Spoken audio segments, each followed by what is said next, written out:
Bismillahirrahmanirrahim. Assalamualaikum warahmatullahi wabarakatuh. Perkenalkan, nama saya Ilham Farek. Dalam video kali ini saya akan menjelaskan tentang 11 tanda-tanda kiamat besar. Selamat menyaksikan. Yang pertama, keluarnya Dajjal. Dajjal diambil dari kata Dajjala, artinya kekacauan. Ciri-ciri Dajjal disebutkan dalam banyak hadis yang sahih. Yang pertama, mata kanannya rusak seperti anggur kering.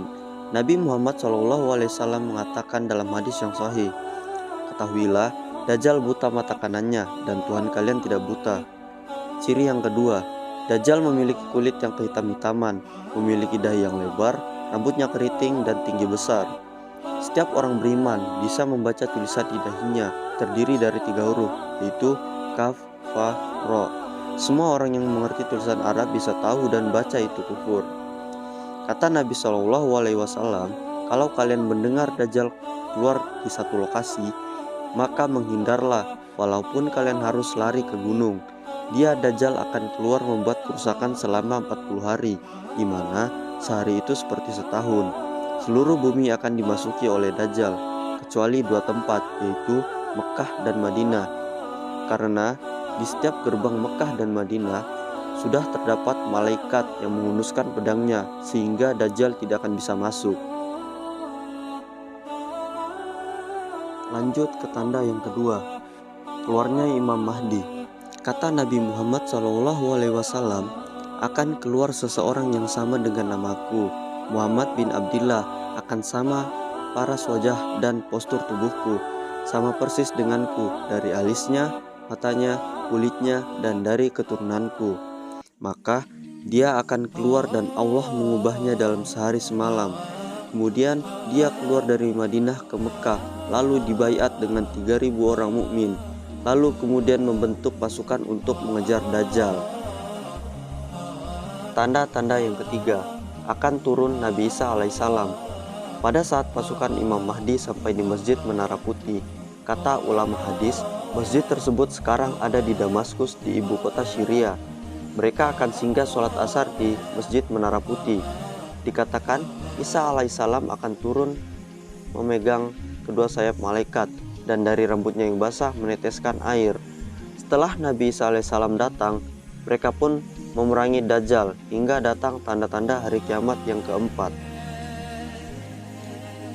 Setelah Nabi Isa berhasil mengalahkan Dajjal, muncul tanda-tanda kiamat yang keempat, yaitu keluarnya Ya'juj dan Ma'juj. 2 suku yang dari anak Adam diciptakan oleh Allah Subhanahu wa Ta'ala, tapi mereka berbeda dengan kita. Mereka sangat beringas, memakan semuanya, dan mereka tahu mereka akan mati kalau seandainya sudah memiliki 1.000 orang anak. Mereka akan membuat kerusakan, membunuh semua yang ditemuinya. Orang kafir, orang beriman, tidak pandang bulu. Selain mereka akan dibunuhnya, mereka akan membuat kerusakan. Wallahu a'lam sampai berapa lama mereka berada di dunia. Nabi Isa alaihissalam bersama orang mukmin akan bersembunyi di gunung-gunung, dan mereka akan mati bukan karena peperangan dengan kaum mukminin, tetapi dengan doa Nabi Isa alaihissalam, yang dimana lalu Allah matikan mereka dengan sekali mati. Kemudian Nabi Isa berdoa pada Allah untuk membersihkan mayat-mayat dari Ya'juj dan Ma'juj. Setelah berjalannya waktu, maka akan muncul orang-orang kufur yang kembali kepada risalah langit.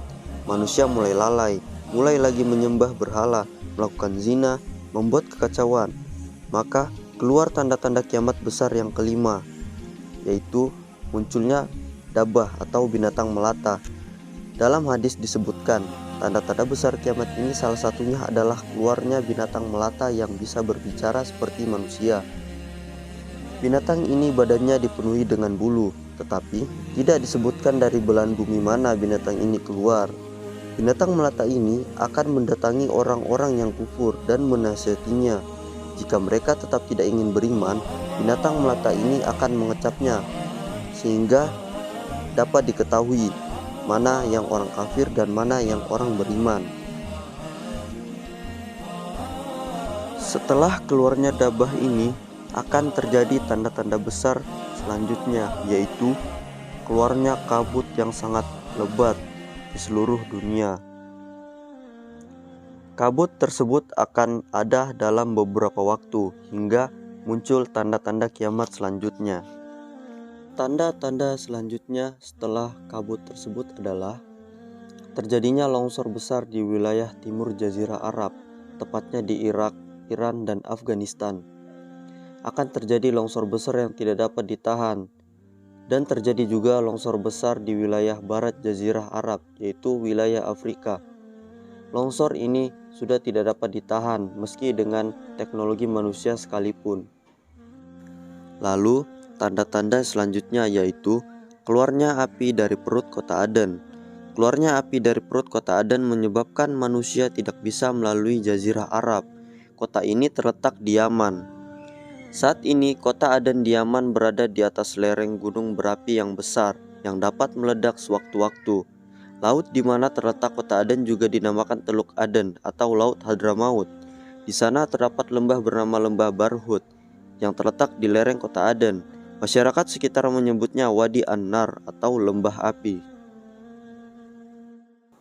Tanda-tanda terakhir dari kiamat besar yaitu matahari terbit dari barat.